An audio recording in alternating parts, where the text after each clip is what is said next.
Hi, and welcome to The Funding Blueprint, Unlocking Startup Success, presented by StartHub.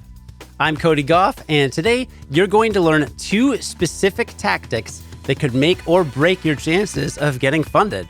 So finish this episode before your next pitch. But before we get into that, you'll learn about some of the unique challenges in the fintech space and what some of the best startups are bringing to the table. We'll talk about all this today with my guest, Casey Williams, Chief Operating Officer and Principal at Fenway Summer. Fenway Summer is a hybrid investment and advisory firm that works with new companies in fintech, focused on innovation at the intersection of financial, technological, and regulatory change. At Fenway Summer, Casey leads operations and supports both investment decision-making and the firm's venture build initiative.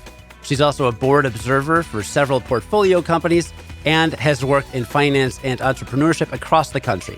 And fun fact, prior to her incredible work in finance and entrepreneurship, she spent 2 years as a 4th grade math teacher through Teach for America, which led me to ask my first question, which was harder, teaching math to 4th graders or helping startups get their finances in order? Well, thank you so much, Cody, for having me, and thank you for a great, very unique first question. You know, I often joke that it's like very interesting how often my skills that I learned like wrangling 10-year-olds comes into play when I'm dealing with startups. And so I definitely have to kick it into teacher mode every once in a while. I don't know, honestly, which one is harder. They are weirdly very similar. That's straight. Well, my wife is also has taught at many different grade levels and would say that, you know, K through 12, part of the problem is they have to be there, right? They're not choosing to be there. But, you know, a startup founder or someone else on a startup board, maybe they're there by choice, but they don't want to be told what to do or told that what they're doing is wrong. So maybe that's where the similarity is. You know, I think that both elementary school like ecosystems and tech ecosystems, it's interesting because it's like there's a lot of similar vibes. There's a lot of ego, there's lots of impatience, but there's also obviously lots of, you know, curiosity and excitement. And so I think that there ends up being quite a bit of crossover in the general feeling of the day-to-day, even though obviously what I do now is so different from being in the classroom and hanging out with, you know, kids all day.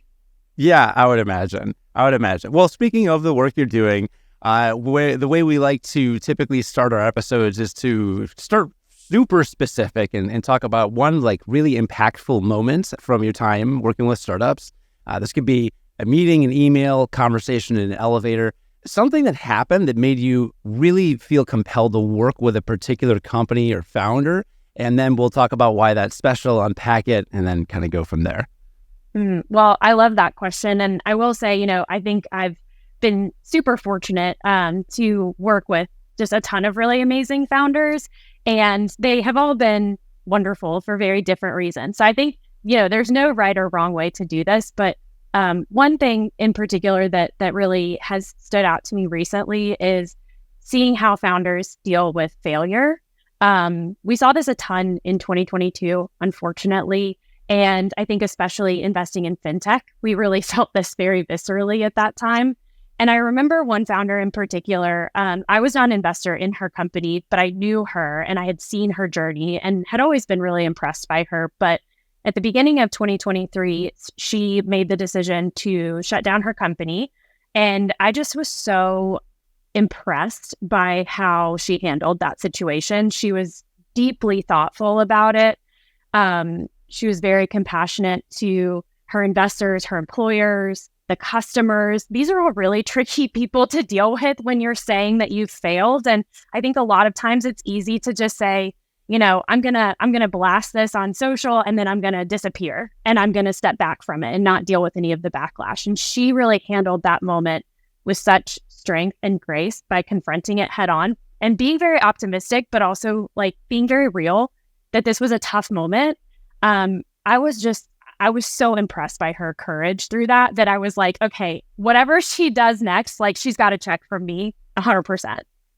Wow, that's really impressive. And that was going to be my follow-up question is like, was this kind of I'm dipping out of startups entirely, or just kind of this project wasn't going to be the one, I'll move on, there'll be something else in the future?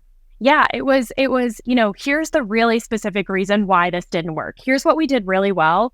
Here's why it didn't work, without putting any blame on anybody else, without sort of saying it was all out of their control, like taking real ownership of that, and then saying like, this is what I've learned and this is where you'll see me next, which I think definitely will be as a founder of another company in a little bit. I think she's taking some time in between to sort of figure out what that is going to be. So I'm excited to see what it is.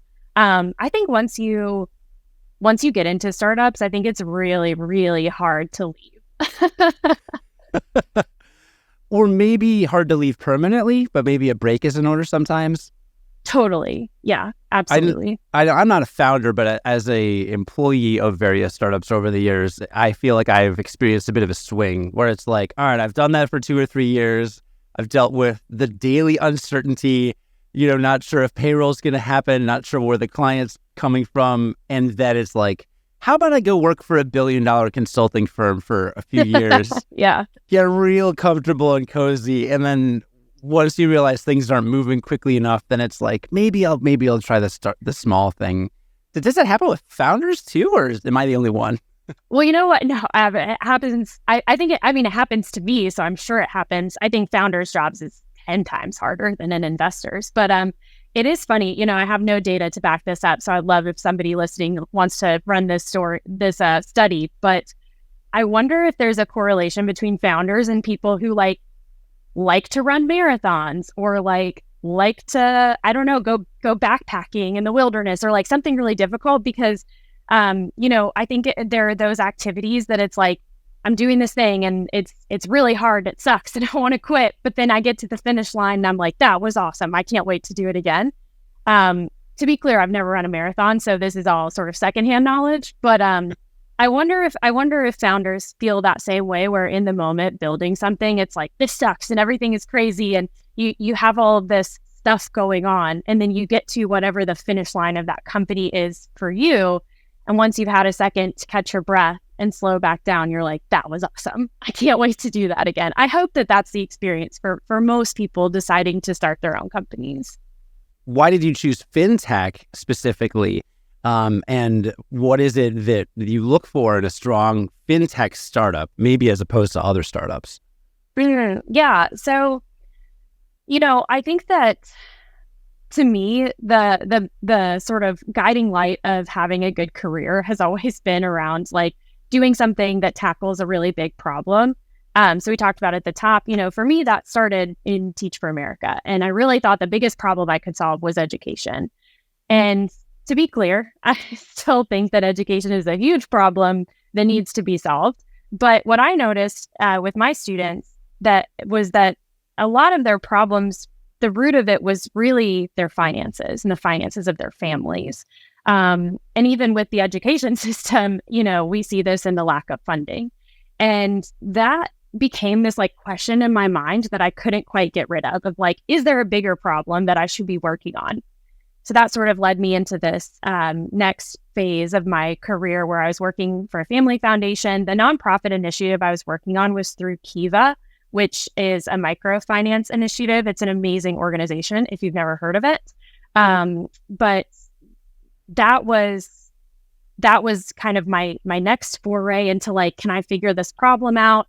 That led me to work at a bank, and that bank led me to work in venture. And so sort of given that context, I like to say that I'm always looking for companies that are trying to solve legitimate financial problems. I think in fintech, we see a ton of founders building products that are sort of like sleeker, savvier, faster versions of things that more or less already exist and serve people who are more or less already served.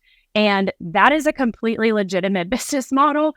And I think there's lots of room for success there. It's just not what I personally am super interested in investing in. So I really like working with founders that are really deeply connected to the financial problem that they're trying to solve. And, founders that are like willing to go down the rabbit hole with me on all aspects of their business, whether it's like really understanding the customer persona or the tech stack or the regulatory environment that they're working in. Like, I basically just like really nerdy people. And so, fintech and finance is like an awesome place to be for that. That's got to be a major challenge for successful fintech startups is serving, solving problems that are not being solved elsewhere. A lot of times that goes hand in hand with solving problems for people that don't maybe have a lot of money, right? But as a startup, you need to make money, right? So are you seeing startups try to, be ambitious and try to tackle that problem of creating solutions for maybe communities or groups or segments, sectors that don't have a lot of money to be giving in the first place? Absolutely. I am always very impressed with business models where the end consumer is not the one paying. And I think that those are always like real sneaky and real good ways to scale a business, especially when you're talking about a fintech product.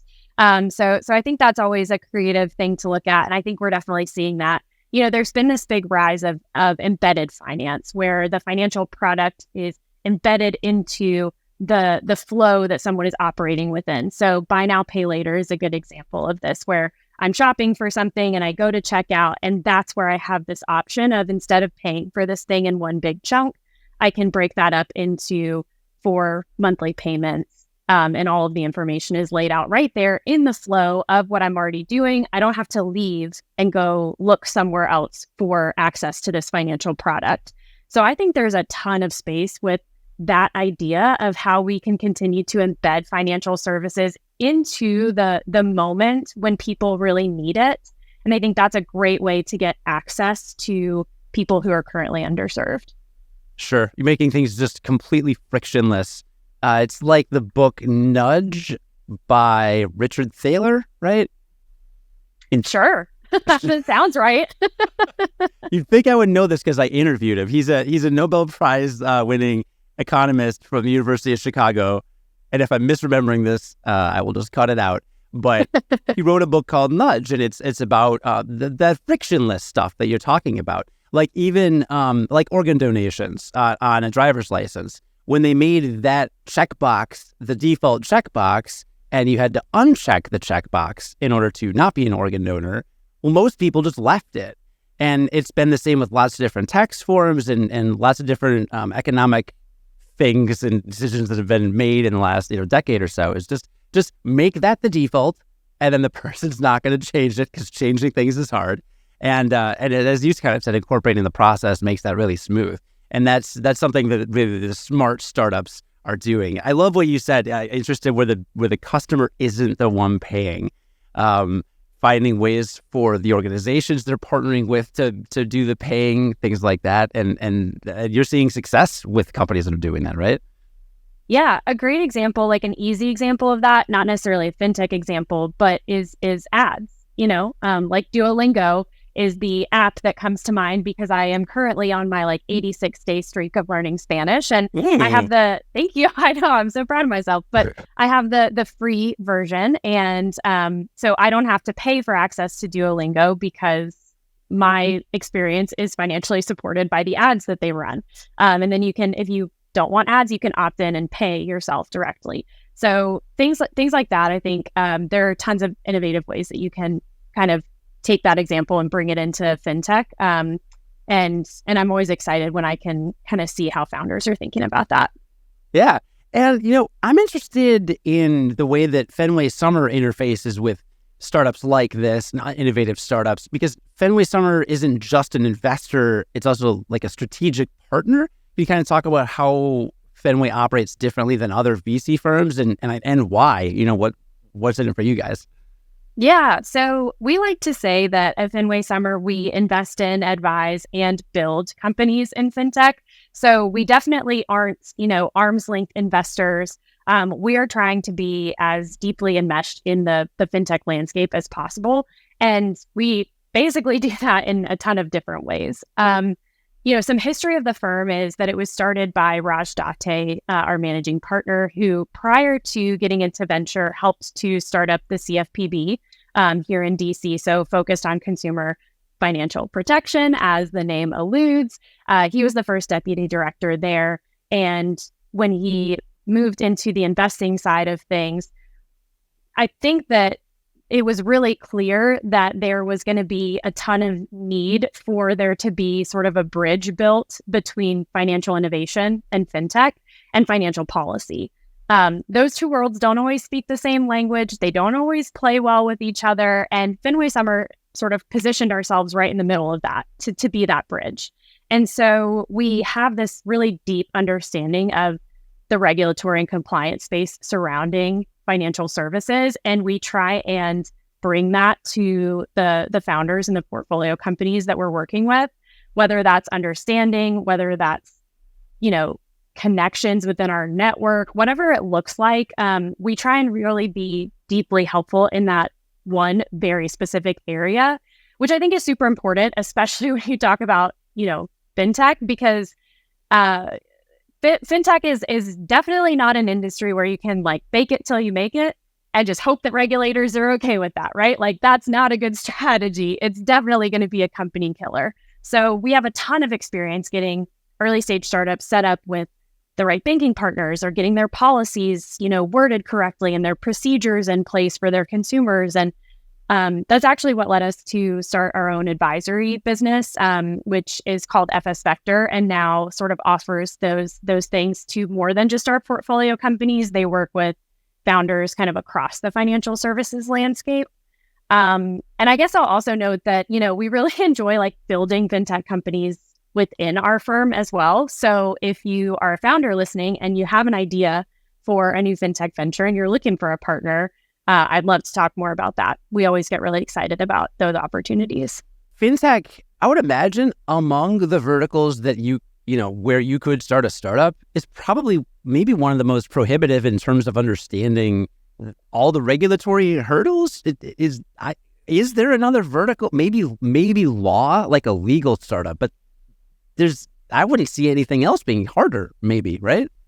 Fintech and health tech tend to get sort of wrapped up in the same. So anything in healthcare, I think, can be just as convoluted. One thing I will say, though, is you do not have to have, in my opinion, a background in finance to learn this stuff. The good thing about it is it's all on the internet right there for you. And there are tons of us who are really interested in this stuff and happy to talk about it all day long. So I definitely don't want to give the impression that founders have to, I think, have been deeply embedded in these things in order to come up with the solutions. Oftentimes, I think an outsider's perspective in finance is sometimes what it takes to come up with really innovative stuff. And you can figure out you should figure out all the rest of this stuff as you go along.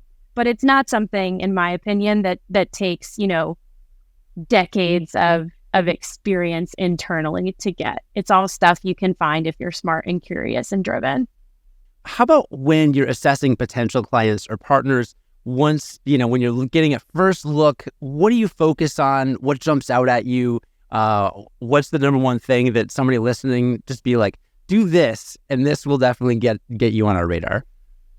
So I think for investors, actions always speak louder than words. Or for good investors, actions should always speak louder than words. So we try and glean everything from the actions of the founding team, not just what they're saying or what other people are saying, because then you get real swept up in this kind of hype cycle, the buzziness of, all VCs like to talk to each other. They all like to do deals together, and it can get easy to get swept up in other people's excitement. And we try and really come a step back to first principles and see what's actually happening with the founder and with the company.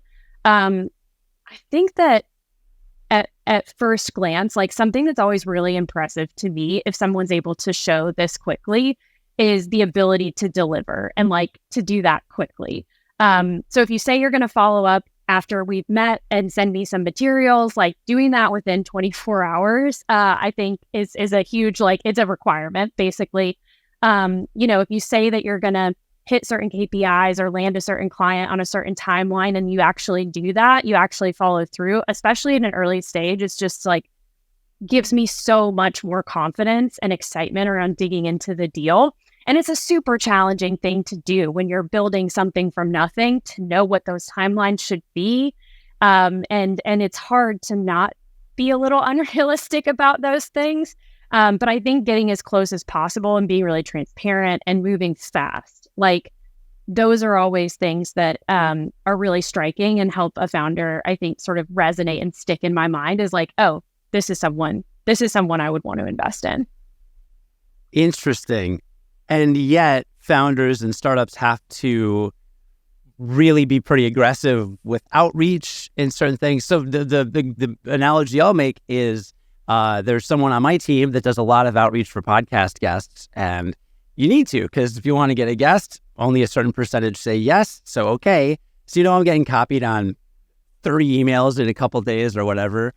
Well, all of a sudden, if I get a windfall and like 8 reply and say, well, hey, what specific things do you want to talk about? What, where do you want to focus? Give me some background. I mean, that's like hours of me writing emails to convince them. So if I were a startup founder, I don't think that you would want to work with me based on my last few weeks. Is there a good guideline for helping startup founders find a balance? Because if they throw a few balls in the air and they've got to keep them going, and then all of a sudden 3 or 4 clients, investors, whoever, they all want to bite at the same time. Oh, now I got to get back to them. Now you're looking at like a 20-hour day. Is that just a reality of startups, or is there a way to kind of prepare for that? That's such a good point, and it's a great reminder to be empathetic with the founders that you're working with and think about it from their perspective too. I think that maybe I'll say, like, to take my point and scope it back a bit, like really good communication skills. Maybe that's what I'm talking about is it doesn't have to be like, are you relentless? I don't think you have to do 20-hour days back to back to back to be successful, but like, are you pushing balls forward when it's your turn to do so? And are you communicating about what you're expected to do versus what everybody else is going to do? And I think that's a constant balance. I think it's definitely not sort of a one and done thing where I'm like, oh, this founder said they were going to do something, haven't heard from them in a couple of days, they're off my radar. I don't think you can be like that. But I also feel like it's maybe prioritizing. Like, if your example of, we reached out to 30 people, all of a sudden 8 of them are really excited to come on the podcast. Well, like, who's the one that would be the highest value add? Like, you should prioritize them first. And then that person's going to be like, wow, Cody was awesome. He responded to me instantly. We got this scheduled, super easy. As much as you can, you want to create that, delightful experience for everyone you interact with. But the reality is, in the early days, you can't. So you have to be able to prioritize and then delegate and then communicate to the best of your ability. That's a great point about communicating too, because let's say an potential investor says, we'd love to see updated projections, maybe tomorrow. I mean, maybe the projections don't land in their inbox tomorrow, but maybe an email lands, 2 hours after the meeting that says, hey, just realized I'm booked all day tomorrow. I can get it to you next day. And that way the expectations are set and they know that it's on their plate and it is the next thing, but can't do it tomorrow. Yeah, absolutely. That's okay sometimes. Absolutely. Is there a specific tactic you see a lot of founders overlook, like a blind spot that comes up where sometimes you just advise them and they're like, oh, I wish I'd thought of that? This is going to sound silly, and maybe it's just because we're on this train of thought of like inboxes and email communication, but I'm just going to go with this one. And please know that I'm sure there are better tactics that somebody else on your podcast is going to come up with, but I'm going to go for this one. I think the art of a really well thought out thank you email is an undervalued skill. So, I think VCs, we're inundated with pitches and intros and emails and requests, and we have hundreds of companies in our pipelines that we're assessing, and it can be really hard to stand out from all of that. Of course, one way you can stand out in a bad way is to sort of be pestering and pushy. But another way that you can stand out positively is, to just send a kind of succinct, prompt thank you email with next steps and stay top of inbox for an investor. Like, I'm kind of shocked sometimes when I talk with a founder and I have a really great conversation with them, and then like weeks later, I'm like, oh man, like what happened to that? What happened to that thread? Like I lost it. And that's very much on me as much as on them. So I guess I'll also say like, hey, this is a great tip for VCs too. When you're trying to get into a really hot deal, like I would say a really nice thank you note goes a long way. Interesting. When I was in school, this is dating me 20 to 30 years, let's say, the conventional wisdom was send a thank you note. And I feel like in my 20s and early 30s, I feel obligated to have it be a physical thing. But it's 2023, going into 2024, like a thank you email is going to just do the trick, right? Oh, 100%. 100%. You do not need to mail me a letter. I will never get it. But send me an email, send me a text. Side note, I often get asked, like, what advice do you have for people who are trying to get into venture? I met Raj when I was working for a bank, and he and I had a conversation very informally that I thought was really interesting. And I sent him a thank you email, and that's how we started our work partnership together that years later has resulted in me being at Fenway and being in venture. And so if I had never sent that thank you email, I don't think he ever would have given me a second thought. But here I am. And so I think it's worth the hassle. It's worth the extra 10 minutes of like coming up with that email that you want to send. Okay. All right. My challenge now is getting you a thank you email by the end of the day for coming onto this podcast. What we've learned from this podcast about me is I really like those follow-up emails. I didn't know this about myself, but apparently that's super, super important. And now I'm also going to start holding myself accountable of like, am I sending follow-up emails? I should be thanking all the founders that take time to talk with me. So it goes both ways for sure.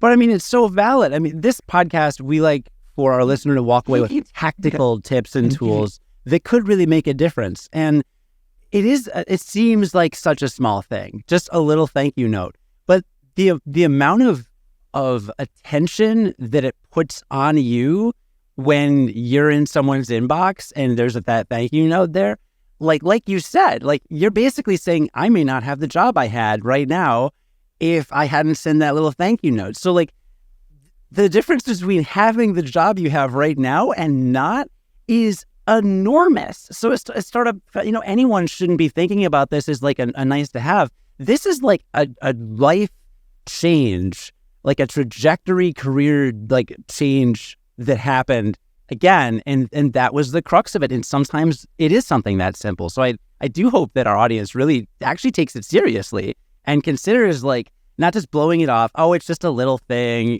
whatever. Like, no, this could get you funded. Or this could, get you working for a VC or for a startup or something. Like these are powerful. It's so strange the way that the little things really matter so much. They really do.